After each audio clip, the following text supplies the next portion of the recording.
যিসকলে চৰকাৰী কৰৰ বাবে অনলাইন আবেদন কৰিব সেইসকলে অনলাইন আবেদন কৰাৰ আগতে এখন আইডি পাছৱৰ্ড ক্ৰিয়েট কৰিব লাগিব। এই আইডি পাছৱৰ্ডটো আপোনালোকে কেনেকৈ বনাব ইয়াৰ সম্পূৰ্ণ প্ৰচেছ দেখুৱাম আমি এইটো ভিডিঅ'ত, গতিকে আপোনালোকে ভিডিঅ'টো অলপ স্কিপ নকৰিব। আৰু যদি আমাৰ ভিডিঅ'টো আপুনি নতুনকৈ আহিছে তেনেহ'লে আমাৰ চেনেলটো ছাবস্ক্ৰাইব কৰি ৰাখিব। ভিডিঅ'ৰ ডিছক্ৰিপশ্যনত এটা লিংক দিয়া আছে, সেইটো লিংকত ক্লিক কৰিলে আপোনালোকে ডাইৰেক্ট এইটো পেজত আহি যাব পাৰিব।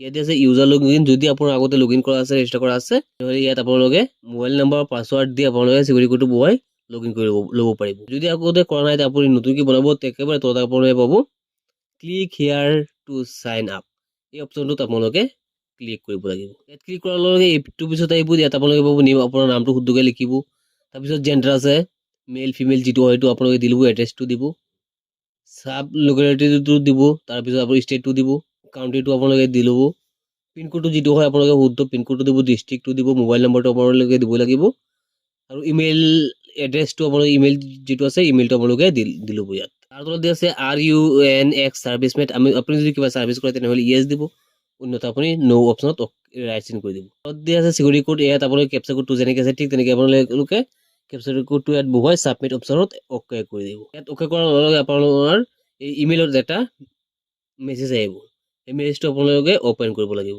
ইমেইলত আপোনাৰ মেছেজটো আহিব, ইয়াত তলত আপুনি এটা লিংক পাব, লিংকত আপোনালোকে ক্লিক কৰি দিব। আপুনি তাত যিটো মোবাইল নম্বৰ দিছে সেই মোবাইল নম্বৰটোত এটা OTP আহিব, সেই OTPটো আপোনালোকে এইটো বাকচত আপুনি বহুৱাই দিব।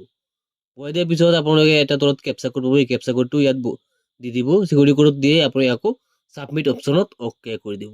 তাৰপিছত আপোনাৰ ইমেইলত আকৌ এটা OTP আহিব, সেই OTPটো আপোনালোকে কপি কৰি আনি ইয়াত আপোনালোকে আকৌ বহুৱাব লাগিব। ইয়াত ওপৰত আপোনাৰ ৰেজিষ্টাৰ মোবাইল নম্বৰটো থাকিব, তাত আপোনালোকে পাছৱৰ্ড এটা বনাই দিব, তাৰপিছত আকৌ কনফাৰ্ম পাছৱৰ্ড চেম পাছৱৰ্ড আপুনি কনফাৰ্ম পাছৱৰ্ডত বহুৱাই দিব। তাৰপিছত এই OTPটো আপোনালোকে এই বাকচটোত বহুৱাই দিব। OTPটো বহুৱাই দিয়াৰ পিছত আপোনালোকে এটা কেপচা কোড পাব, এই কেপচা কোডটো আপোনালোকে চিকিউৰিটি কোড যিটো অপশ্যন পাব ইয়াত আপোনালোকে দি দিব। দিয়াৰ পিছত আপোনালোকে তলত পাব ছাবমিট অপশ্যন, ছাবমিট অপশ্যনটোত আপোনালোকে অ'কে কৰি দিব। আপোনাৰ মোবাইলত SMS আহি যাব, ইউৰ পাছৱৰ্ড ছাকচেছফুল, আইডি পাছৱৰ্ড আহি যাব আপোনাৰ মোবাইলত। তাৰপিছত আপুনি ওপৰত চাইন ইন অপশ্যন পাব, এই চাইন ইন অপশ্যনটোত আপোনালোকে অ'কে কৰি দিব। চাইন ইন অপশ্যনত অ'কে কৰাৰ লগে লগে আপোনাৰ সন্মুখত আহিব ইউজাৰ লগইন, ইয়াত আপোনালোকে মোবাইল নম্বৰ বা ইমেইল বা ইউজাৰ নেম যিটো আপোনালোকে জাষ্ট বনাইছিলে ৰেজিষ্টাৰ কৰিছিলে সেইটো আপোনালোকে ইয়াত দি দিব। তলত আহিব পাছৱৰ্ড, আপোনালোকে যিটো পাছৱৰ্ড অলপ আগতে বনাইছিলে সেই পাছৱৰ্ডটো আপোনালোকে ইয়াত দি দিব।